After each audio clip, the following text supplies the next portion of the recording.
Viewers welcome back in programme. Viewers ਹੁਣ ਆਪਾਂ ਗੱਲਬਾਤ ਕਰਨ ਜਾ ਰਹੇ ਹਾਂ ਸਾਊਥ ਏਸ਼ੀਆ ਦੇ ਵਿੱਚ ਸਿਕਿਉਰਿਟੀ ਜਿਹੜੀ ਸਿਚੁਏਸ਼ਨ ਹੈ ਬੜੀ ਤੇਜ਼ੀ ਨਾਲ ਉਹ ਬਦਲ ਰਹੀ ਹੈ। ਪਾਕਿਸਤਾਨ ਵਿੱਚ ਚੀਨ ਤੇ ਪਾਕਿਸਤਾਨ ਦੀਆਂ ਸਾਂਝੀਆਂ ਹਵਾਈ ਏਅਰਫੋਰਸ ਮਸ਼ਕਾਂ ਖਤਮ ਹੋ ਗਈਆਂ ਨੇ। ਉਹਨਾਂ ਦੇਸ਼ਾਂ ਦਾ ਕਹਿਣਾ ਹੈ ਕਿ ਆਉਣ ਵਾਲੇ ਸਮੇਂ ਵਿੱਚ ਜੋ ਸਥਿਤੀ ਸਾਊਥ ਏਸ਼ੀਆ ਵਿੱਚ ਬਣ ਰਹੀ ਹੈ ਪਾਕਿਸਤਾਨ ਤੇ ਚੀਨ ਨੂੰ ਮਿਲ ਕੇ ਚੱਲਣ ਦੀ ਲੋੜ ਹੈ।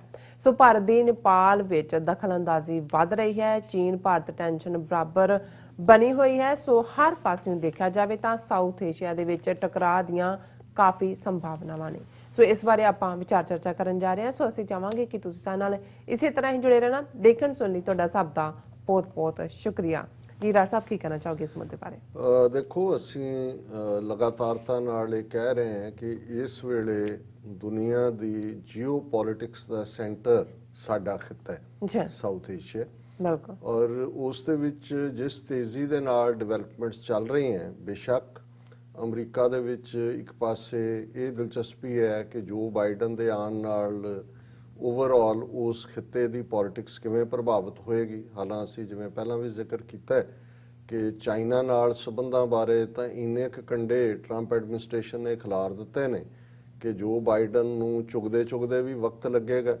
ਔਰ ਲੇਕਿਨ ਇੱਕ ਗੱਲ ਜਿਹੜੀ ਓਵਰਆਲ ਜੋ ਬਾਈਡਨ ਟੀਮ ਦਾ ਕਿਰਦਾਰ ਹੈ, ਜਿਸ ਕਿਸਮ ਦੀਆਂ ਉਹਨਾਂ ਦੀਆਂ ਸਟੇਟਮੈਂਟਸ ਨੇ, ਜ਼ਾਹਰ ਹੈ ਕਿ ਉਹ ਇਹਨੂੰ ਵਰਸਟ ਹੋਣ ਤੋਂ ਰੋਕਣ ਦੇ ਵਿੱਚ ਰੋਲ ਅਦਾ ਕਰਨਗੇ। ਪਰ ਬਹੁਤ ਵਾਰ ਜਦੋਂ ਮੁਲਕਾਂ ਦੀ ਪ੍ਰੈਸਟੀਜ ਐਟ ਸਟੇਕ ਹੁੰਦੀ ਹੈ, ਜਿਵੇਂ ਸਾਊਥ ਚਾਈਨਾ ਸੀ ਦੇ ਵਿੱਚ ਬਦੋਬਦੀ ਆਪਣਾ ਜਹਾਜ਼ ਵਾੜ ਦੇਣਾ, ਚਾਈਨਾ ਦਾ ਵਾਰਨ ਕਰਕੇ ਉਹਨੂੰ ਕੱਢਣਾ, ਜਿਹੜੀਆਂ ਪਿਛਲੇ 2 ਦਿਨ ਦੀਆਂ ਡਿਵੈਲਪਮੈਂਟਸ ਨੇ, ਜਾਂ ਇਸੇ ਤਰੀਕੇ ਦੇ ਨਾਲ ਈਵਨ ਭਾਰਤ ਨਾਲ ਸੰਬੰਧਾਂ ਨੂੰ ਲੈ ਕੇ ਜਿਵੇਂ ਜਾਂਦੇ ਇਹਨਾਂ ਤਿੰਨਾਂ ਨੂੰ ਹੀ ਆਸਟ੍ਰੇਲੀਆ, ਜਾਪਾਨ ਔਰ ਭਾਰਤ ਦੇ ਮੋਦੀ ਨੂੰ ਸਪੈਸ਼ਲ ਮੈਰਿਟ ਆਫ ਲੀਜਨ ਅਵਾਰਡ ਦੇਣਾ ਸਿਰਫ ਤੇ ਸਿਰਫ ਕੁਆਡ ਦੇ ਨਾਂ ਥੱਲੇ, ਉਹ ਵੀ ਮਤਲਬ ਐਂਟਾਈ ਚਾਈਨਾ ਪਾਲਿਸੀ ਨੂੰ ਹੀ ਜਿਹੜਾ ਉਸ ਦੇ ਉੱਤੇ ਦੁਬਾਰਾ ਸਟੈਂਪ ਲਾਣਾ। ਸੋ ਇਸ ਸਾਰੇ ਦੇ ਵਿੱਚ ਚੀਨ ਬਹੁਤ ਚੰਗੀ ਤਰ੍ਹਾਂ ਸਮਝਦਾ ਹੈ ਕਿ ਅਲਟੀਮੇਟਲੀ ਅਮਰੀਕਾ ਦੇ ਨਾਲ ਸਿੱਧੀ ਜੰਗ ਦੀਆਂ ਸੰਭਾਵਨਾਵਾਂ ਤਾਂ ਕਦੇ ਵੀ ਨਹੀਂ ਆਉਣ ਵਾਲੇ ਪੀਰੀਅਡ 'ਚ ਨਜ਼ਰ ਆਉਂਦੀਆਂ। ਜੇ ਬਿਲਕੁਲ ਹੀ ਇਸ ਪਲੈਨਟ ਦੀ ਤਬਾਹੀ ਦਾ ਹੀ ਰੱਬ ਨੇ ਕੋਈ ਰਾਹ ਰੱਖਣਾ ਹੋਇਆ ਤੇ ਫਿਰ ਭਾਵੇਂ ਉਹ ਹੋਏ, ਕਿਉਂਕਿ ਇਹ ਹੁੰਦੀਆਂ ਨਹੀਂ ਜਿਹੜੀਆਂ ਜਦੋਂ ਨਿਊਕਲੀਅਰ ਪਾਵਰਸ ਬਣ ਚੁੱਕੀਆਂ ਨੇ ਔਰ ਦੁਨੀਆ ਦੇ ਵਿੱਚ ਇਸ ਵੇਲੇ 7-8 ਨਿਊਕਲੀਅਰ ਪਾਵਰਸ ਨੇ, ਇਹ ਤਾਂ ਟੋਟਲ ਬਰਬਾਦੀ ਹੋਏਗੀ। ਲੇਕਿਨ ਇਸ 'ਚ ਵੀ ਕੋਈ ਸ਼ੱਕ ਨਹੀਂ ਹੈ ਕਿ ਨਿਊਕਲੀਅਰ ਦੇ ਹੁੰਦਿਆਂ ਵੀ ਤੁਸੀਂ ਕਿਵੇਂ ਪਾਵਰ ਗੇਮ ਜਿਹੜੀ ਹੈ ਇੱਕ ਦੂਸਰੇ ਦੇ ਉੱਤੇ ਪ੍ਰਭਾਵ ਪਾਉਣ ਦੀ, ਉਹਨੂੰ ਕਿਵੇਂ ਅਨਡੂ ਕਰਨਾ ਹੈ, ਆਪਣਾ ਦਾਇਰਾਕਾਰ ਕਿਵੇਂ ਵਧਾਉਣਾ ਹੈ, ਆਪਣੀ ਇਕਨੋਮਿਕਲ ਸਟੇਬਿਲਿਟੀ ਕਿਵੇਂ ਰੱਖਣੀ ਹੈ। ਹੁਣ ਸੋਵੀਅਤ ਯੂਨੀਅਨ ਬੇਸ਼ੱਕ ਨਿਊਕਲੀਅਰ ਪਾਵਰ ਸੀ ਔਰ ਇੰਨਾ ਵੱਡਾ, ਸਭ ਤੋਂ ਪਹਿਲਾਂ ਉਹਨਾਂ ਨੇ ਸਪੇਸ 'ਚ ਆਪਣਾ ਬੰਦਾ ਭੇਜਿਆ। ਈਸਟਰਨ ਯੂਰਪ, ਅੱਧਾ ਯੂਰਪ ਜਿਹੜਾ ਪੂਰਬੀ ਮਸ਼ਰਕੀ ਉਹਨਾਂ ਦੇ ਕੰਟਰੋਲ 'ਚ ਸੀ, ਨਿਊਕਲੀਅਰ ਵੀ ਸੀ। ਲੇਕਿਨ ਜਦੋਂ 15 ਟੁਕੜੇ ਹੋਏ, ਨਿਊਕਲੀਅਰ ਨੂੰ ਟੁੱਟਣ ਤੋਂ ਤਾਂ ਨਹੀਂ ਬਚਾ ਸਕਿਆ। ਸੋ ਕੱਲਾ ਮਿਲਟਰੀ ਮਾਈਟ ਇੱਕ ਕੰਮ ਨਹੀਂ ਕਰਦਾ ਹੈ। ਮਿਲਟਰੀ ਮਾਈਟ ਜ਼ਰੂਰੀ ਹੈ ਕਿ ਕੋਈ ਤੁਹਾਡੇ ਸਿਰ ਤੇ ਆ ਕੇ ਨਾ ਚੜੇ, ਪਰ ਅੱਜ ਦੀ ਦੁਨੀਆ ਦੇ ਵਿੱਚ ਜਿਹੜੀ ਸਰਵਾਈਵਲ ਹੈ ਜਾਂ ਲੌਂਗ ਟਰਮ ਲੋਕਾਂ ਦਾ ਰੋਟੀ ਕੱਪੜਾ ਮਕਾਨ ਵੀ ਮਹਿਫੂਜ਼ ਹੋਣਾ, ਇਕਨੋਮਿਕਲ ਪ੍ਰੋਸਪੈਰਿਟੀ। ਸੋ ਚੀਨ ਦੀ ਜਿਹੜੀ ਪਿਛਲੇ ਲਗਭਗ 3 ਦਹਾਈਆਂ ਦੇ ਵਿੱਚ ਖਾਸ ਤੌਰ ਤੇ ਪ੍ਰੋਗਰੈਸ ਹੈ, ਉਹਦੇ 'ਚ ਵੱਡਾ ਰੋਲ ਤਾਂ ਉਦੋਂ ਹੀ ਹੈ ਜਦੋਂ ਵੱਡੇ ਦਾਇਰਾਕਾਰ 'ਚ ਆਇਆ, ਗਲੋਬਲ ਮਾਰਕੀਟ ਖੁੱਲੀ, ਵੱਡੀਆਂ ਇਨਵੈਸਟਮੈਂਟਸ ਵੀ ਹੋਈਆਂ, ਲੇਬਰ ਵੀ ਜਿਹੜੀ ਹੈ ਉਹਨਾਂ ਨੇ, ਔਰ ਮਾਰਕੀਟਿੰਗ, ਔਰ ਉਹਨਾਂ ਨੇ ਵਪਾਰੀ ਤਾਂ ਉਹ 5000 ਸਾਲ ਪੁਰਾਣੇ ਨੇ। ਜਦੋਂ ਵਪਾਰੀਆਂ ਦਾ ਭੇੜ ਆਇਆ ਤੇ ਉਹਨਾਂ ਨੇ ਅਮਰੀਕਨ ਔਰ ਯੂਰਪੀਅਨ ਬਾਣੀਆਂ ਨੂੰ ਦੱਸ ਦਿੱਤਾ ਵੀ ਚੀਨੀ ਬਾਣੀਆਂ ਕੀ ਹੈ। ਸੋ ਉਸ ਸਾਰੇ ਦੌਰ ਦੇ ਵਿੱਚ ਇਹਨਾਂ ਨੂੰ ਫਿਰ ਹੱਥਾਂ ਪੈਰਾਂ ਦੀ ਪਈ ਕਿ ਭਾਈ ਇਹ ਤਾਂ ਸਿਰ ਤੇ ਚੜ ਪਏ। ਔਰ ਇਹ ਫਿਰ ਸਾਰੀ ਜਿਹੜੀ ਟਰੰਪ ਐਡਮਿਨਿਸਟ੍ਰੇਸ਼ਨ ਦੀ ਲਾਈਨ ਜਦੋਂ ਇਹ ਆਇਆ ਜੀ, ਖਸਾਰਾ ਇੰਨਾ ਹੋ ਗਿਆ, ਜਿਹੜਾ $600 ਬਿਲੀਅਨ ਦਾ ਟ੍ਰੇਡ ਸਰਪਲਸ ਹੈ ਚਾਈਨਾ ਦਾ ਅਮਰੀਕਾ ਨਾਲ। ਬਾਕੀ ਸਾਰੀਆਂ ਫਿਰ ਇਹ ਡਰਾਮੇਬਾਜ਼ੀਆਂ ਹੁੰਦੀਆਂ, ਕਿਹਨੇ ਕਿਹਨੂੰ ਕੀ ਕਿਹਾ ਜੀ, ਸਾਡੀ ਇੰਟੈਲੀਜੈਂਸ ਚੁਰਾ ਲਈ, ਇੰਟੈਲੈਕਚੁਅਲ ਜਿਹੜਾ ਉਹ ਪ੍ਰਾਪਰਟੀ ਟ੍ਰੇਡ ਜਿਹੜਾ ਉਹਦਾ ਝਗੜਾ ਖੜਾ ਕਰਤਾ, ਐਸਪਾਇਨੇਜ ਦਾ ਖੜਾ ਕਰਤਾ। ਇਹ ਸਾਰੇ ਫਿਰ ਇੱਕ ਬਣਾਇਆ ਜਾਂਦਾ, ਇੱਕ ਨੌਟੰਕੀ ਕੀਤੀ ਜਾਂਦੀ ਹੈ ਕਿ ਵੀ ਤੁਸੀਂ ਜਿਹਨੂੰ ਟਾਰਗੇਟ ਕਰਨਾ ਉਸ ਸਾਰੇ 'ਚ। ਔਰ ਇਹਦੇ 'ਚ ਅਮਰੀਕਾ ਨੇ ਜੇ ਉਹਦੀ ਪ੍ਰਾਪਤੀ ਕਹਿ ਲਓ ਤੇ ਭਾਰਤ ਦਾ ਜਿਹੜਾ ਉਹ ਥੱਲਾ ਲੱਗਣਾ ਕਹਿ ਲਓ ਕਿ ਭਾਰਤ ਨੇ ਆਪਣਾ ਮੋਢਾ ਧਾਰ ਦਿੱਤਾ ਅੱਗੇ ਕਿ ਭਾਈ ਠੀਕ ਹੈ ਅਮਰੀਕਾ ਨੂੰ ਵੀ ਤੁਸੀਂ ਚੀਨ ਤੇ ਫਾਇਰ ਕਰਨਾ ਹੈ, ਸਾਡੇ ਦੋਨੋਂ ਹੀ ਮੋਢੇ ਹਾਜ਼ਰ ਨੇ ਤੇ ਜੇ ਸਿੱਧੇ ਖਲੋਤਿਆਂ ਦਿੱਕਤ ਹੁੰਦੀ ਤਾਂ ਅਸੀਂ ਗੋਡੇ ਹੋਣ ਨੂੰ ਵੀ ਤਿਆਰ ਹਾਂ, ਗੋਡੇ ਵੀ ਥੱਲੇ ਟੇਕ ਦੇਵਾਂਗੇ। ਹੁਣ ਇਹਨੇ ਜ਼ਾਹਰ ਹੈ ਵੀ ਉਸ ਖਿੱਤੇ ਦੇ ਵਿੱਚ ਚਾਈਨਾ ਦੇ ਨਾਲ 3500 ਕਿਲੋਮੀਟਰ ਦਾ ਬਾਰਡਰ ਲੱਗਦਾ ਹੈ, ਪਾਕਿਸਤਾਨ ਦੇ ਲਈ ਵੀ ਇੱਕ ਫਿਕਰ ਦਾ ਕਾਜ਼ ਵੀ, ਕਿਉਂਕਿ ਆਲਰੇਡੀ ਜਿਸ ਕਿਸਮ ਦਾ ਇਹਨਾਂ ਦਾ ਰਵੱਈਆ ਹੈ, ਜਿਨ੍ਹਾਂ ਨੇ ਕਦੇ ਸਾਈਕੋਲੋਜੀਕਲੀ ਐਕਸੈਪਟ ਹੀ ਨਹੀਂ ਕੀਤਾ ਪਾਕਿਸਤਾਨ ਦੀ ਹੋਂਦ ਨੂੰ, ਔਰ ਇਸ ਸਾਰੇ ਨੇ ਪਾਕਿਸਤਾਨ ਔਰ ਚਾਈਨਾ ਨੂੰ, ਔਰ ਜ਼ਾਹਰ ਹੈ ਜਦੋਂ ਅਸੀਂ ਇਕਨੋਮਿਕਲ ਮਾਡਲ ਦੀ ਗੱਲ ਕੀਤੀ ਤਾਂ ਜਿਹੜਾ 380-390 ਬਿਲੀਅਨ ਡਾਲਰ ਦਾ one belt one road initiative ਜਿਹਦਾ ਧੁਰਾ ਪਾਕਿਸਤਾਨ ਹੈ, ਗਵਾਦਰ ਪੋਰਟ ਹੈ, ਚਾਈਨਾ ਪਾਕਿਸਤਾਨ ਇਕਨੋਮਿਕਲ ਕੋਰੀਡੋਰ ਹੈ।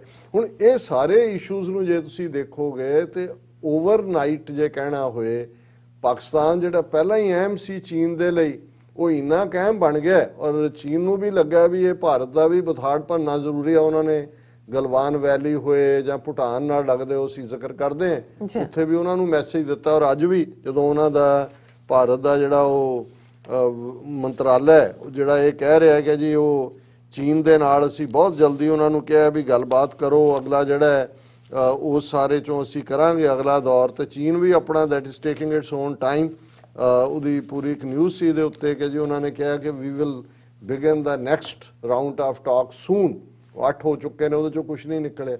ਲੇਕਿਨ ਇਸ ਸਾਰੇ ਚ ਚਾਈਨਾ ਨੇ ਪਹਿਲੀ ਵਾਰ ਬਹੁਤ ਐਗਰੈਸਿਵ, ਜਿੱਥੇ ਡਿਪਲੋਮੇਸੀ ਵੀ ਐਗਰੈਸਿਵ ਕੀਤੀ, ਉੱਥੇ ਉਹਨਾਂ ਨੇ ਪਾਕਿਸਤਾਨ ਦੇ ਨਾਲ ਟਾਈਜ਼ ਵੀ ਜਿਹੜੀਆਂ ਨੇ ਉਹ ਓਪਨਲੀ ਡਿਸਪਲੇ ਵੀ ਕੀਤੀਆਂ। ਔਰ ਅਸੀਂ ਅੱਗੇ ਜ਼ਿਕਰ ਕੀਤਾ ਸੀ ਕਿ ਵੀ ਕਿਵੇਂ ਚਾਈਨਾ ਦੀ 에ਅਰ ਫੋਰਸ ਔਰ ਪਾਕਿਸਤਾਨ ਦੀ 에ਅਰ ਫੋਰਸ ਦੀਆਂ ਸਾਂਝੀਆਂ ਹਵਾਈ ਮਸ਼ਕਾਂ ਜਿਹਦਾ ਨਾਂ ਸ਼ਾਹੀਨ 9 ਦਿੱਤਾ ਗਿਆ ਸੀ, ਉਹ ਸ਼ੁਰੂ ਹੋਈਆਂ। ਔਰ ਅੱਜ ਜਦੋਂ ਅਸੀਂ ਇਹ ਗੱਲਬਾਤ ਕਰ ਰਹੇ ਹਾਂ, ਮੇਨ ਖਬਰ ਇਹ ਹੈ ਕਿ ਉਹ ਮਸ਼ਕਾਂ ਜਿਹੜੀਆਂ ਨੇ ਉਹ ਮੁਕੰਮਲ ਹੋਈਆਂ। ਉਸ ਦੇ ਵਿੱਚ ਉਹਨਾਂ ਨੇ ਪਾਕਿਸਤਾਨ 에ਅਰ ਫੋਰਸ ਔਰ PLAAF ਜਿਹੜੀ ਚਾਈਨਾ ਦੀ ਹੈ ਉਹਦੇ 'ਚ the exercise witness participation of modern fighter jets and support elements। ਇਹ ਦੋਨਾਂ ਦੇ ਜਿਹੜੇ ਨੇ ਲੇਟੈਸਟ ਜਿਹੜੇ ਜਹਾਜ਼ਾਂ ਨੇ ਉਹਦੇ 'ਚ ਹਿੱਸਾ ਲਿਆ। ਔਰ ਇਸ ਸਾਰੇ 'ਚ ਨਾਲ ਦੀ ਨਾਲ ਉਹਨਾਂ ਨੇ ਅਨਾਉਂਸ ਵੀ ਕਰਤਾ ਕਿ ਨੈਕਸਟ ਜਿਹੜੀਆਂ ਨੇ ਉਹ ਚਾਈਨਾ ਦੇ ਵਿੱਚ ਹੋਣਗੀਆਂ ਆਉਣ ਵਾਲੇ 2021 ਦੇ ਵਿੱਚ। ਔਰ ਅੱਜ ਜਦੋਂ ਉਹਨਾਂ ਦਾ ਕਨਕਲੂਡਿੰਗ ਫੰਕਸ਼ਨ ਸੀ ਉਹਦੇ 'ਚ ਜ਼ਾਹਰ ਹੈ ਪਾਕਿਸਤਾਨ ਦੀ 에ਅਰ ਫੋਰਸ ਦੇ ਚੀਫ ਜਿਹੜੇ ਨੇ ਮੁਜਾਹਿਦ ਅਨਵਰ ਖਾਨ, ਉਹਨਾਂ ਨੇ ਵੀ ਐਡਰੈਸ ਕੀਤਾ। ਔਰ ਤੁਸੀਂ ਇਹਦੀ ਇੰਪੋਰਟੈਂਸ ਦੇਖੋ, ਅਦਰਵਾਈਜ਼ ਫੌਜਾਂ 'ਚ ਹੁੰਦੀਆਂ ਰਹਿੰਦੀਆਂ ਨੇ ਐਕਸਰਸਾਈਜ਼। ਕਨਕਲੂਡਿੰਗ ਫੰਕਸ਼ਨ ਦੇ ਵਿੱਚ ਜਿਹੜੇ ਚਾਈਨਾ ਦੇ ਐਂਬੈਸਡਰ ਨੇ ਪਾਕਿਸਤਾਨ 'ਚ ਮਿਸਟਰ ਨੌਂਗ ਰੌਂਗ, ਉਹਨਾਂ ਨੇ ਪਾਰਟਿਸਿਪੇਸ਼ਨ ਕੀਤੀ। ਔਰ ਦੋਨਾਂ ਦੀਆਂ ਸਪੀਚਸ ਜੇ ਤੁਸੀਂ ਜਿਹੜਾ ਬੜੀ ਕੇਅਰਫੁਲੀ ਸੁਣਦੇ ਹੋ ਤੇ ਤੁਹਾਨੂੰ ਇਹ ਸਮਝ ਆਉਂਦੀ ਹੈ ਕਿ ਵੀ ਇਹ ਜਦੋਂ ਅਸੀਂ ਇਹ ਕਹਿ ਰਹੇ ਹਾਂ ਕਿ ਸਾਊਥ ਏਸ਼ੀਆ ਦੀ ਸਿਚੁਏਸ਼ਨ ਕੀ ਹੈ, ਕਿੱਧਰ ਨੂੰ ਜਾ ਸਕਦੀ ਹੈ, ਤੇ ਉਹ ਬਹੁਤ ਚੰਗੀ ਤਰ੍ਹਾਂ ਸਮਝਦੇ ਨੇ। ਔਰ ਇਸ ਖਬਰ ਦੀ ਹੈਡਲਾਈਨ ਹੀ ਇਹ ਹੈ, evolving security situation demands greater Pakistan China cooperation. ਕਿ ਇਹ ਜਿਹੜੀ ਚੇਂਜਿੰਗ ਸਿਚੁਏਸ਼ਨ ਹੈ, ਇਵੋਲਵ ਹੋ ਰਹੀ ਹੈ, ਕਿਉਂਕਿ ਇਹ ਹੁਣ ਜੋ ਬਾਈਡਨ ਤੋਂ ਬਾਅਦ ਕੀ ਹੋਏਗਾ ਉਸ ਸਾਰੇ ਦੇ ਨਾਲ ਵੀ ਹੈ। ਔਰ ਇੰਡੀਆ ਦਾ ਜੋ ਵਰਤਾਰਾ ਹੈ ਉਹ ਉਹਨਾਂ ਨੇ, ਇੰਡੀਆ ਨੇ ਤਾਂ ਦੱਸਤਾ ਕਿ ਭਾਈ ਉਹ ਕਿੰਨੇ ਕੁ ਜੋਗੇ ਨੇ ਮਿਲੀਟੈਰੀਲੀ, ਉਹਨਾਂ ਦਾ ਹਾਲ ਦੇਖ ਹੀ ਲਿਆ, 에ਅਰਫੋਰਸ ਵੀ ਦੇਖ ਲਿਆ। ਅਭਿਨੰਦਨ ਫੈਂਟੈਸਟਿਕ ਟੀ ਅੱਜ ਵੀ ਪਾਕਿਸਤਾਨ ਦੇ ਜਿੰਨੇ ਕਾਮੇਡੀ ਸ਼ੋਅ ਨੇ ਉਹ ਬਿਠਾਇਆ ਹੁੰਦਾ ਅਭਿਨੰਦਨ, ਇੱਕ ਲੰਮੀਆਂ ਲੰਮੀਆਂ ਮੁੱਛਾਂ ਲਾ ਕੇ ਅੱਗੇ ਚਾਹ ਦਾ ਕੱਪ ਰੱਖਿਆ ਹੁੰਦਾ, ਟੀ ਇਜ਼ ਫੈਂਟੈਸਟਿਕ। ਉਹ ਕਹਿੰਦੇ ਇੱਕ ਵਾਰੀ ਫੇਰ ਭੇਜ ਦਿਓ, ਅਸੀਂ ਤੁਹਾਨੂੰ ਹੁਣ ਉਸ ਤੋਂ ਵੀ ਫੈਂਟੈਸਟਿਕ ਬਣਾ ਕੇ ਭੇਜਾਂਗੇ।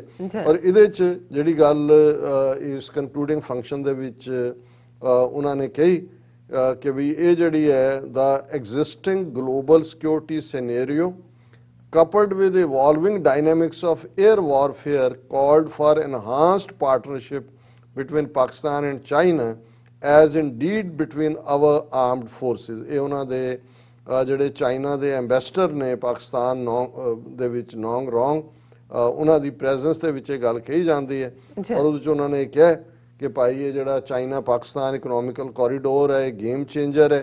ਔਰ ਇਹ ਸਾਡੇ ਜਿਹੜੇ ਕਾਮਨ ਆਬਜੈਕਟਿਵਸ ਨੇ ਔਰ ਕਾਮਨ ਡੈਸਟਨੀ ਹੈ ਉਹ ਵੀ ਇਹ ਡਿਫਾਈਨ ਕਰਦਾ ਹੈ।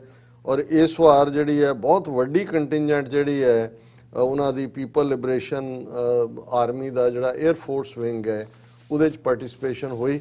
ਔਰ ਇਸ ਸਾਰੇ ਦੇ ਵਿੱਚ ਐਂਬੈਸਡਰ ਨੌਂਗ ਰੌਂਗ ਜਿਹੜੇ ਨੇ ਉਹਨਾਂ ਦੇ ਲਫ਼ਜ਼ ਨੇ, he said both air forces achieved many breakthroughs and new heights in a diversified battlefield environment during this exercise। ਅੱਛਾ ਕਿ ਬਈ ਉਹਨਾਂ ਨੇ ਜਿਸ ਲੈਵਲ ਦੀਆਂ ਇਹ ਮਸ਼ਕਾਂ ਕੀਤੀਆਂ ਨੇ, ਕਿਉਂਕਿ ਬਹੁਤ ਪਾਵਰਫੁਲ ਕੰਟੀਨੈਂਟ ਸੀ ਚਾਈਨਾ ਦਾ ਵੀ, ਕਿ ਉਹ ਕਾਫੀ ਐਡਵਾਂਸ ਲੈਵਲ ਦੀਆਂ ਨੇ। ਔਰ ਇਹਦੇ 'ਚ ਉਹਨਾਂ ਦੀ ਜਿਹੜਾ ਇੱਕ ਹੋਰ ਕਾਮੈਂਟ ਹੈ ਕਿ international and regional strategic situation is undergoing profound changes with growing complexity in the security environment.